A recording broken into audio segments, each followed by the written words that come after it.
2 years ago, LSU's Natalie Dvorakova could have never dreamed she would be where she is today. She was living and playing soccer in her home of Prague, Czechia. I started playing when I was 9, about to turn 10, so like 8 years ago. And I started a local boys club because we don't have like much soccer teams, so like most girls start with the boys. Right. So it was just fun playing with the boys. And then 2019 I joined the biggest club, Sport Prague. And then I played 1 year in the U15 and then 3 years in the U18. But a Facebook post would change her life. She would move from Prague to Shreveport, Louisiana to live with her new host family, Matt and Lynn Jenkins, who were looking to host an exchange student for the first time. In the winter 2023 I had like a rough period. It was tough for me, so when my mom asked me if I want to go, I was like, okay, yeah, get me out of here. So we signed up to a program and I created my profile and said like my hobbies and everything, and my host family chose me. We are actually just laying in bed at night, like at 10 o'clock at night one night, and we see a post, and and it's a little one-page flyer, and it just has the super basic information that says, I'm Natalie, I'm from the Czech Republic, I'll be 17 years old, I like soccer and basketball and art, and just has a few little things. And so just on a whim, we were just kind of like, hey, should we, you want to do this? And so we called the girls into the room and said, hey, do y'all want to have a sister for a year? And so they were all excited, and we sent a message over to the coordinator here locally. But as you might imagine, being a teenage girl in a new country with a new family and fitting in at a new high school wasn't always easy. It was crazy, especially in the beginning. When I got here it was like 111, 110 degrees. It was like the hottest summer ever. I just got out of the plane, I was like, this is like oven. What is this? Never experienced in my life. So, and I was just like finding my way around people, like finding who's a friend, who's not a friend, like getting used to meeting new people. We made sure she had like her own space so that if she did ever need to decompress, she could go into her own space. Because I know that's important with my kids, that they have their own space. So if she was ever, like sometimes you could tell she was missing her family more than others. So I would jump in and, ask, is there anything that I can do to make anything easier for you? And it would kind of open up conversation that way. We just kind of threw her in the mix. We actually took her to Disney World, the first month she was here. So we got pretty close pretty quick because we just had a 8-day vacation there going to Disney. Her new family helped make Dvorakova more comfortable, but so did the game of soccer, where she played for the HTX GA club in Houston before starring at Bird.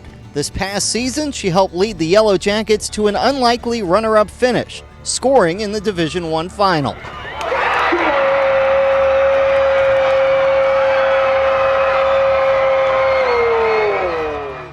It was amazing because we were 11th seeded, so no one expected it from us.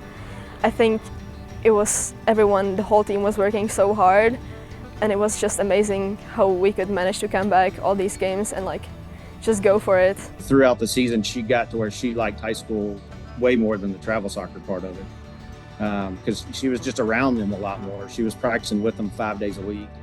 I think we played 29 just regular season games last season. And obviously, going to the state championship helped. It kind of was just nice to have that camaraderie with her teammates and be able to represent her school. And that was supposed to be the end of her American soccer story, until I kind of brought it up early on. I said, would you ever want to play in college? And she said, well, we don't have college sports back home. And I said, well, if you wanted, you could look at playing in college here. I'm pretty sure you could find a team to play on.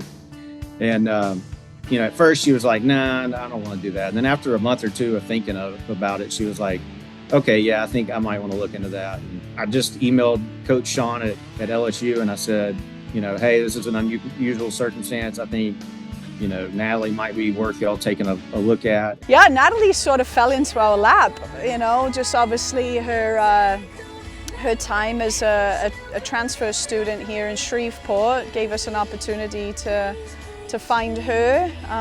All credit to her host family that reached out and said, you got to come watch this player play, and she's been a great addition for us. After Christmas, I wanted to go home for sure.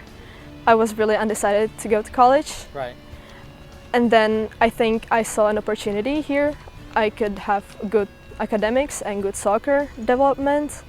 And I was like, I'm just gonna go for it. Like, what's gonna happen? Just like coming to America, coming here to LSU was a big leap of faith, but it was one that her mom back in Prague was not all that happy about. Tell me about that. Well, I think she just loves me so much that it's hard for her to just let me go, because I was attached to her for like 18 years. Her mom may not have been thrilled with her decision, but it is one that is life-changing for Dvorakova. She now is playing soccer in America with a chance at a degree, and she has a second family in Shreveport, and the Jenkins gained another daughter. It was kind of life-changing for our family.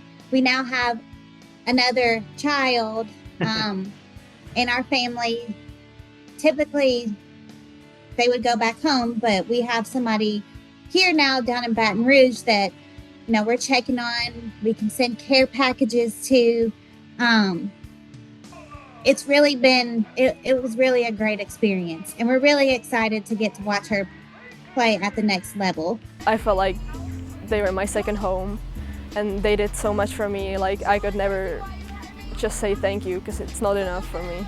One giant gamble, one Facebook post, and one generous family have all altered the life of Natalie Dvorakova in a way she could have never imagined. In Baton Rouge, I'm Paul Boron.